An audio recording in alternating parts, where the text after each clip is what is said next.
Voice of people, जनता की आवाज। आप देख रहे हैं वीओपी न्यूज। हमारी मांगे पूरी करो। हमारी आर्मी जिंदाबाद जिंदाबाद। भारत माता। आज हमने ये जो प्रेस कॉन्फ्रेंस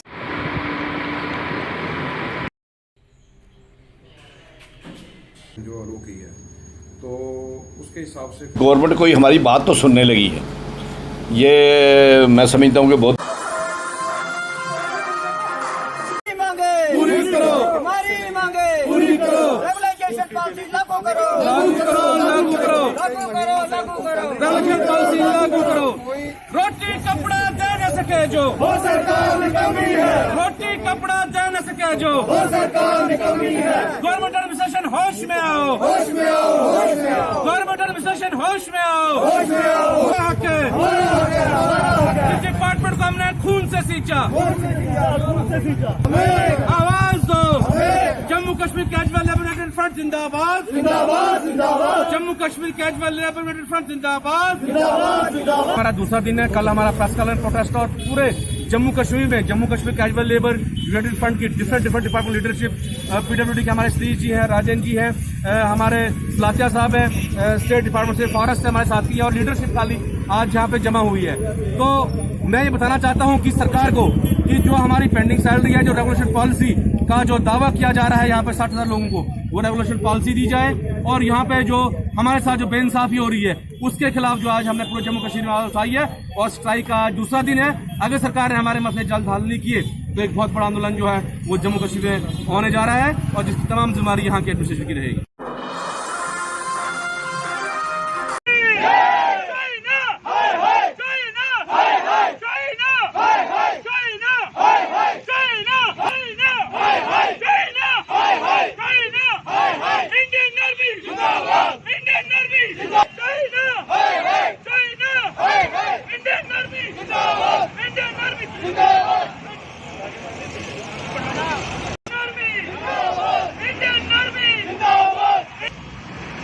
देखिए, पिछले दिनों जो चाइना ने घिनौनी हरकत की है, हमारी गुलवान वैली में हमारे सैनिकों पे चोरी से बैक स्टेप करके हमला किया।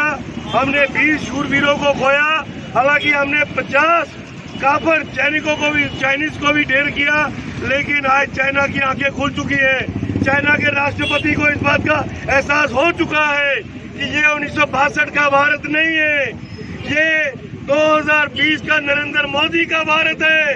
ये 1962 का वो भारत नहीं है जहाँ हुक्मरान कबूतर छोड़ते थे और हिंदी चीनी भाई भाई बोलते थे। ये 2020 नरेंद्र मोदी का भारत है जहाँ ईंट का जवाब पत्थर से दिया जाएगा। आज दुनिया भर में चाइना नंगा हो चुका है। कोरोना चाइना की वजह से फैला।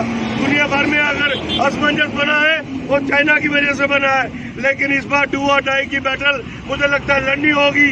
और जो हमारे पूर्व सरकारों की वजह से अक्साई चीन का इलाका नेशनल कॉन्फ्रेंस और कांग्रेस की गलत नीतियों की वजह से चाइना के कब्जे में है, उसको वापस छुड़ाया जाएगा। अखंड भारत की जो प्रतिज्ञा है उसको पूरा किया जाएगा। और इसके अलावा चाइना का कोई भी प्रोडक्ट जो है हिंदुस्तान का कोई भी नागरिक न सिर्फ इस्तेमाल करेगा बल्कि उसका बहिष्कार भी करेगा। और हम चाइना की पूरी कड़ी निंदा करते हैं। भारतीय सेना जो है चाइना को न सिर्फ खदेड़ेगी बल्कि हमारा जो इलाका चाइना के कब्जे में है उसको भी हम वापस लेके रहेंगे। जी, आज हमने ये जो प्रेस कॉन्फ्रेंस यहाँ बुलाई है, इसमें हम डिमांड करते हैं राज्य की जो लेफ्टिनेंट गवर्नर की सरकार है और केंद्रीय सरकार है, जो हमारे साथ वादे किए हैं, जिसमें कि अल्पसंख्यक आयोग जिसे नेशनल कमीशन फॉर माइनॉरिटीज और रिजर्वेशन ऑफ 4 कॉन्स्टिट्यूंसीज हमारे साथ वादा भी किया था और हमने कई बार उसके विज्ञापन भी दिए हैं, लेकिन अभी तक हमारे साथ वो दोनों वादे सरकारों ने फुलफिल नहीं किए हैं। जबकि दफा 370 भी राज्य से खत्म किया गया है और केंद्र सरकार ने यहाँ कोई 150 के ज्यादा कई अपने रूल्स रेगुलेशन और कई कानून यहाँ इम्प्लीमेंट किए हैं, और सिखों के लिए जो नेशनल कमीशन फॉर माइनॉरिटीज और कॉन्स्टिट्यूंसियां रिजर्व करने का प्रावधान है वह अभी तक नहीं किया है, जिसमें हम डिमांड करते हैं 2 कॉन्स्टिट्यूंसियां कश्मीर प्रांत में त्राल और बारामूला और जम्मू प्रांत में आरएसपुरा और गांधीनगर रिजर्व की जाए। अभी डिलिमिटेशन भारत सरकार ने यहां करनी है, उसमें सिखों के लिए 4 कॉन्स्टिट्यूंसियां बहुत जरूरी हो गई है कि रिजर्व करें, क्योंकि हम पॉलिटिकल वैक्यूम में रहते हैं और अनरिप्रेजेंटेड असेंबली में रहते हैं। हमारी वहां सुनवाई नहीं होती, हमारी बात ऊपर तक नहीं पहुंचती, जबकि हमारी जनसंख्या स्टेट में पर्याप्त है पॉलिटिकल रिजर्वेशन के लिए। जिस तरह 7 सीटें शेड्यूल कास्ट बरादरी के लिए रखी गई हैं, इस तरह हमारे लिए भी 4 सीटें रिजर्व की जाए।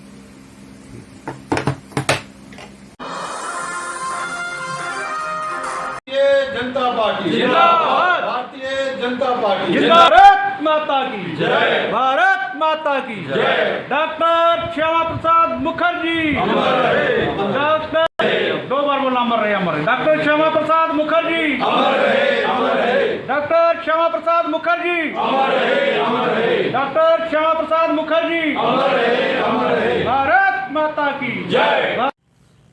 आज आरएसपुरा मंडल की तरफ से डॉक्टर श्यामा प्रसाद मुखर्जी जी का जो 67वां बलिदान दिवस, जिस बलिदान को देकर उन्होंने जम्मू कश्मीर में परमिट सिस्टम ख़त्म करने की कोशिश की, और 67 वर्षों के बाद मुझे लगता है कि माननीय नरेंद्र भाई मोदी जी ने उनको जो सच्ची श्रद्धांजलि जो 370 और 35 को तोड़ कर दी है, आज भारतीय जनता पार्टी ने उनके दिखाए हुए पद चिन्हों पर चलते हुए इस जम्मू कश्मीर को भारत का एक अभिन्न पार्ट बनाया है, अंग बनाया है, और मुझे लगता है कि उनके प्रति ये सच्ची श्रद्धांजलि थी।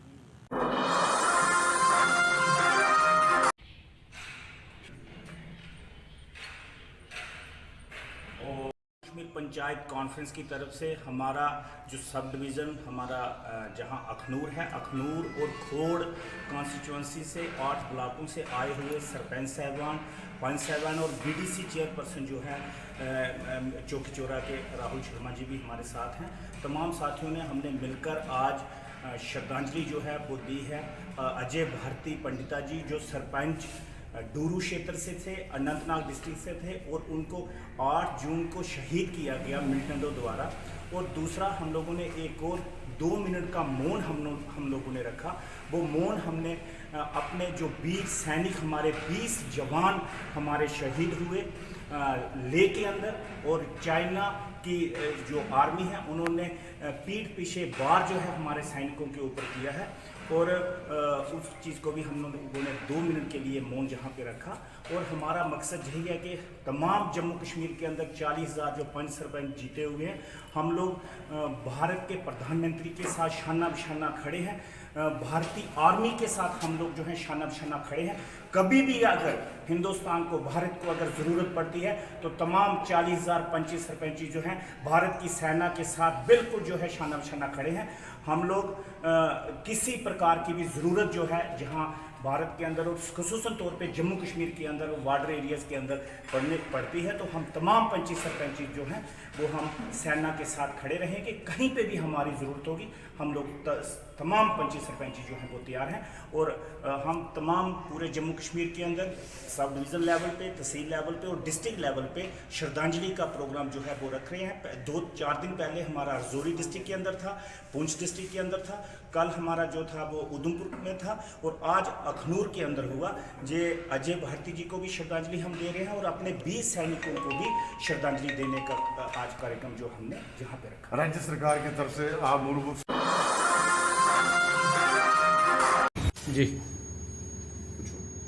जी सर, जिस तरीके से किराया वगैरह 30% बढ़वाया गया, तो क्या कहना चाहेंगे कि किस तरीके का लगता है कि आपको जिस किराया सही है इस टाइम पर उड़ाना जाने? ऐसा है कि जैसे आप जानते ही हैं कि ये कोविड-19 के कारण हमें जो SOP है उसके तहत हमें सीटिंग कैपेसिटी जो गवर्नमेंट ने अलो की है वो 50% और 67% जो अलो की है। तो तो उसके हिसाब से फिर वो एक तो ट्रांसपोर्टर की डिमांड थी, तो उसको देखते हुए फिर गवर्नमेंट ने ये डिसीजन लिया और इसमें 30% की हाइक की है। क्या जैसे कि आपकी गाड़ियाँ वगैरह काफ़ी देर के बाद जहाँ अनोखो चली हुई है, तो कौन कौन सी स्थान पे कौन हमारी गाड़ियाँ जो है एज पर गवर्नमेंट ने जो हमें नोटिफाई रूट्स किए थे, वो हमने 9 तारीख से 9 जून से गाड़ियाँ अपने अपने नोटिफाई रूट्स पे चलानी शुरू कर दी थी। उसमें हमारे डिस्ट्रिक्ट्स जो हैं जम्मू डिवीज़न के वो हम कवर कर रहे थे, और इसी तरह हम जम्मू डिस्ट्रिक्ट भी जो है तकरीबन जो RTC गाड़ियाँ चल रही थी। इसी के साथ हमने एक इंटरस्टेट जो एक रूट था हरिद्वार का, जिसमें लोगों को लोग अपनी अस्थि वगैरह लेके जाना चाहते थे, उसके लिए हमने एक सर्विस शुरू की थी। तो तकरीबन वो 5 गाड़ियाँ हमारी जा चुकी हैं वहाँ पे, और जैसे जैसे डिमांड आती है उसकी, हमारा एक काउंटर बस स्टैंड जम्मू में है, और जैसे जैसे लोग अपना रजिस्टर करते हैं, जैसे हमारी एक गाड़ी की सवारी 30 के करीब आ जाती है, तो हम गाड़ी जो है हरिद्वार के लिए रवाना कर देते हैं।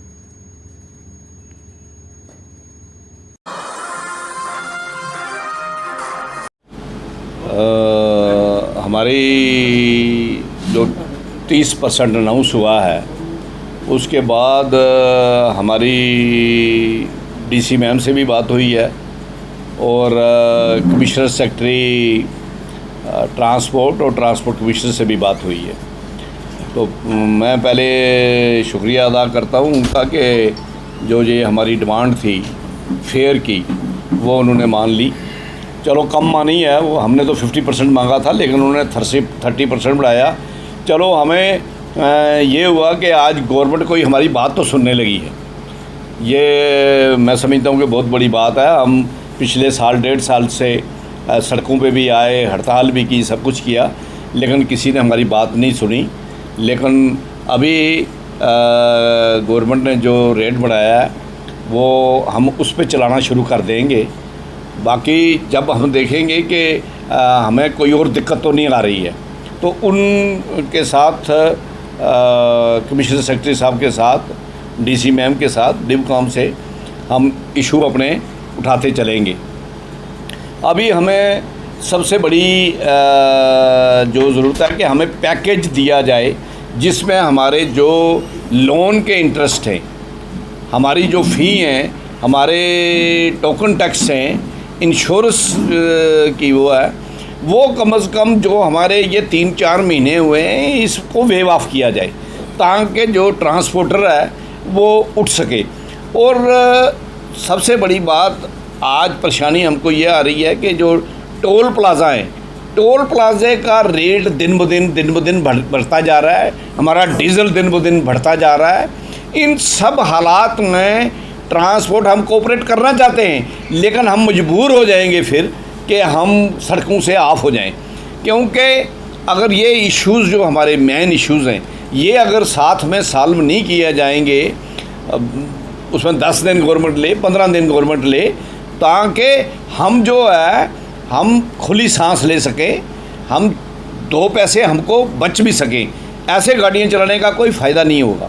तो इन सब इश्यूज़ पे हम चाहते हैं कि हम लेफ्टिनेंट गवर्नर साहब, चीफ सेक्रेटरी साहब, उनमें से कोई हमारी मीटिंग ले, जिसमें सभी, जैसे हमारे JDA के साथ प्रॉब्लम है, हमारे जो टाउन की म्यूनसिपैलिटीज़ हैं उनकी प्रॉब्लम है, हमारी ये टोल प्लाज़ा की प्रॉब्लम है, हमारे जो फ़ी हैं रेलवे स्टेशन पे वो करोड़ों के हिसाब से हमारे से फ़ी ली जाती है।